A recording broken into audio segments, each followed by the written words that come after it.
Hello, I am Muslim, and these guys are insane. Свята над героїв! Свята над героїв! Відвічна Україна! Відвічна Україна! Свята! Свята! Могуть! Могуть! Собор! Собор! Слава Україні! Героям слава! Слава нації! Смерть ворогам!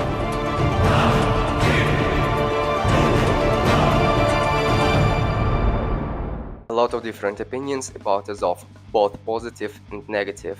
Some think that they are a terrorist organization that kill and torture Donbas people since 2014, and others think that they are the only hope for the future of Ukraine and reinventors of military tactics. As you can see, there is no objectivity, only opinions. I'm not here to tell you how to feel about them or to extensively tell you the history of Azov Battalion, but to show to you how the sentiment about them has shifted with the passage of time. Without further ado, let's get started.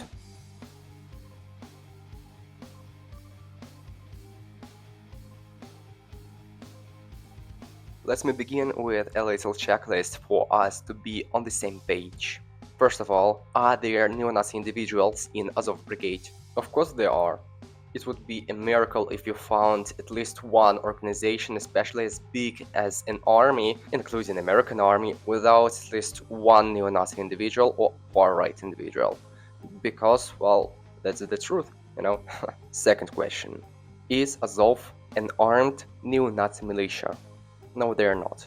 There is a big difference between volunteer brigade or volunteer battalion, as it was at the beginning, and armed militia. The first ones, they are subordinate to the higher army command.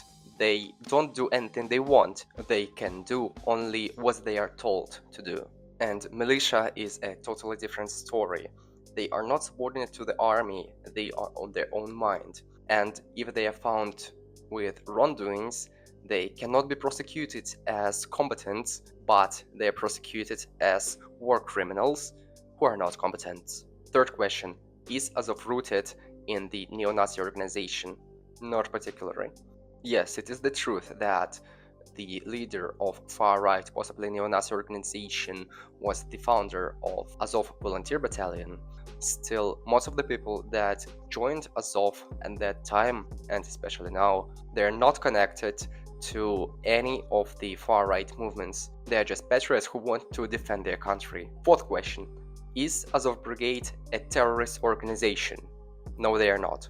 They are highly efficient infantry army formation that specializes in assaults to kick the Russians out of the trenches. When they joined the army, they became the part of extensive Ukrainian defense machine, and all the ideas about the political future of Azov are out of the door. And fifth and last question, will they overthrow the government?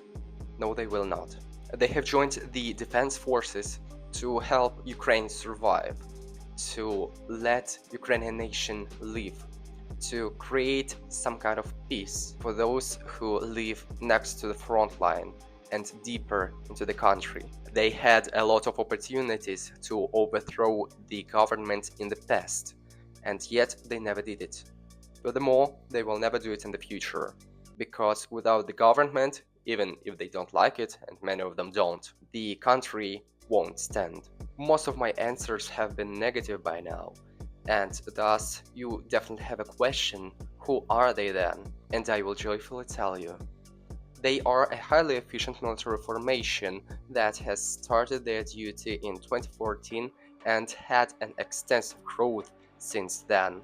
Their main goal was to defend Ukraine the best way possible, and thus they have tried to implement the best USSR and NATO practices to be the best fit for the current war. When everything started in 2014, they were just only the volunteer battalion, about approximately 300 people, for you to understand. They didn't really have any aid from the government. They were not provided any meaningful arms. All they have got were assault rifles like AK-74 or AK-47, maybe a little bit of RPGs, or one or two machine gun, and that's all. And they didn't really have time for the extensive training because the enemy was already there and he had to be fought. And lastly, they had absolutely no monetary support from the government or from the volunteers.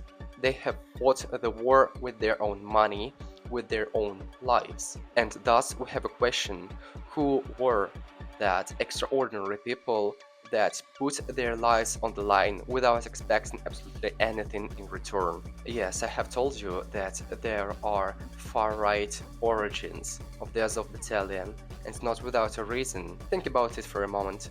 Who do you think will fight the war without any prospect of winning, without any prospect of support, without any prospect that people will thank them for their sacrifice? And you will have an answer: those who already have nationalistic ideological basis of love for their country, of respect for the military, and of fighting no matter what if the enemy is here, if the enemy is already killing your people. But I will talk about substance of Ukrainian nationalistic organizations a little bit further into this video. And talking back about Azov, even though they didn't really have extensive support, even though there were a lot of harmful decisions from both Ukrainian and foreign governments, even though people didn't really like them, they still continued fighting. And despite all the troubles, they have developed extensively. First, they became the regiment, and now they are brigade, and in future they will probably grow even further. Yet, during the whole life of Azov Battalion, then Azov Regiment, and now Azov Brigade, the attitude towards them has shifted a lot, and a lot of times. Hey there, like, subscribe and leave a comment before they find out.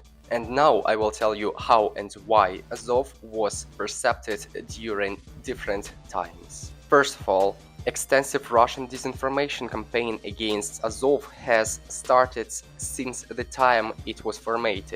Russians needed justifications why they armed separatist militia in Donbass to kill those pesky Ukrainians. And Azov became a very convenient scapegoat for them to show to the internal public that all of the Ukrainians are crazy nationalists. They do feel like this is a slur, and it was a slur even in Ukraine before 2014, that these Ukrainians are here to kill each other, and in future they will come to Russia and kill all the Russians. So you have to fear them and you have to kill them all. It is not like everyone believes them all at once in Ukraine or even in the foreign countries. There are many different propaganda tactics, and one of them is to hit the same spot many times until the lie becomes the truth. And this is what they have done for Ukrainian to believe that Azov Brigade, well, back then it was Azov Battalion,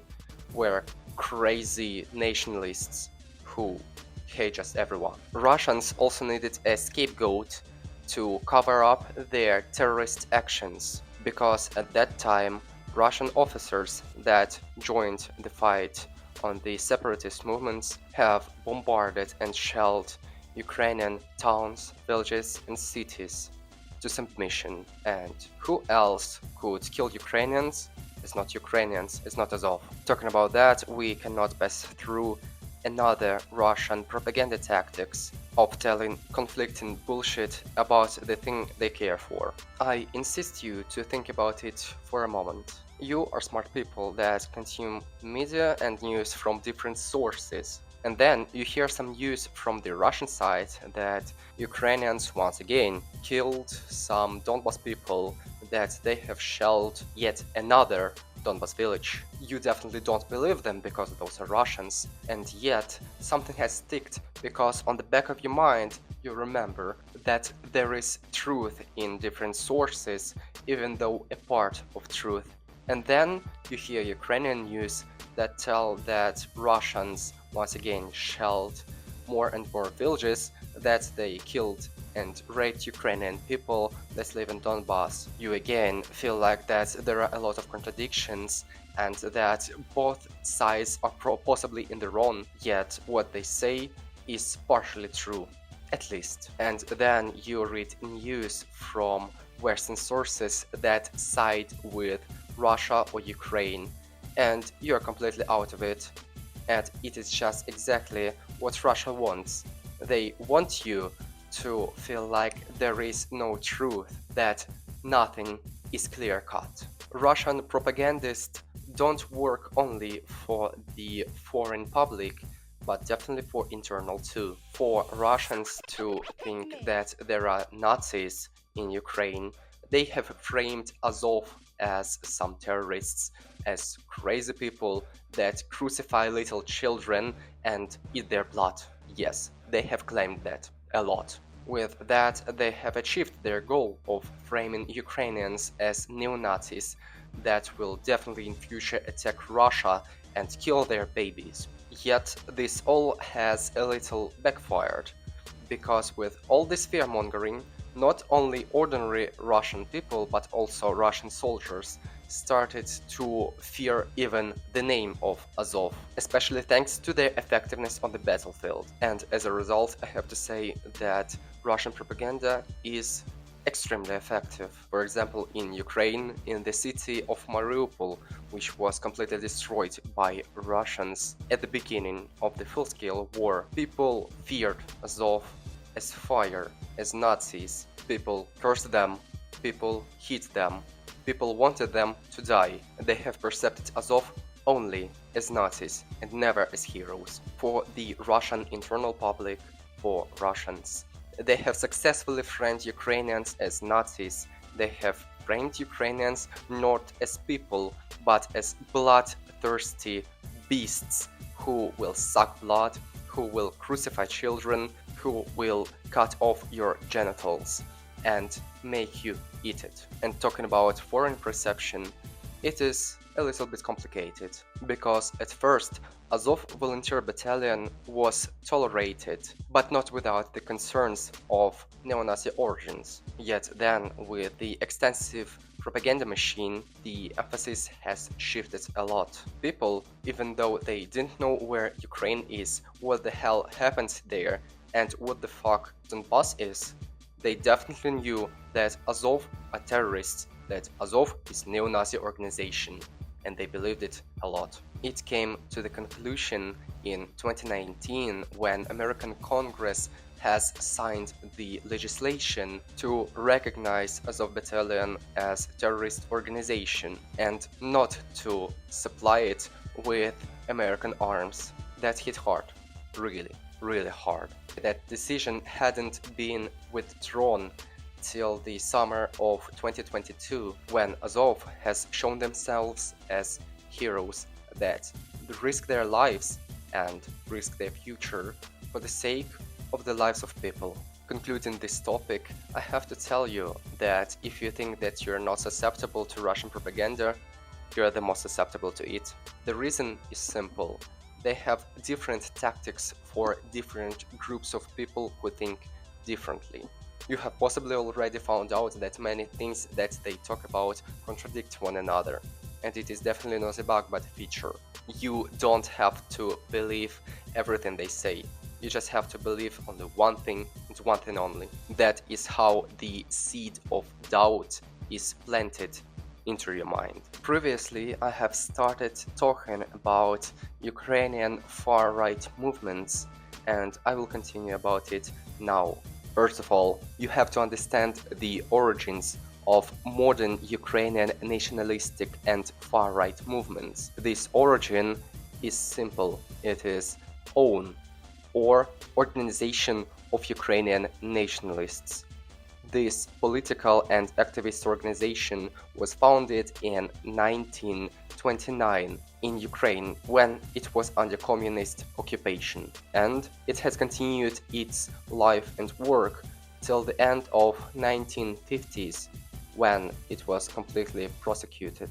The sole goal of OWN was to fight against communist USSR, because in their eyes, and rightfully so, USSR and by extension Russia and Russians were the sole prosecutor for Ukrainian troubles of that time, because the culprits and performers of the genocide, of Holodomor, of prosecution of Ukrainian elite, of exile of Ukrainian people who don't agree with the regime to gulags, where Russians and Russians only own, fought for identity of Ukraine, for independence of Ukraine, for sovereignty of Ukraine, and for future of Ukraine. Even though the fight was a struggle without a winning, they could never win, yet they fought.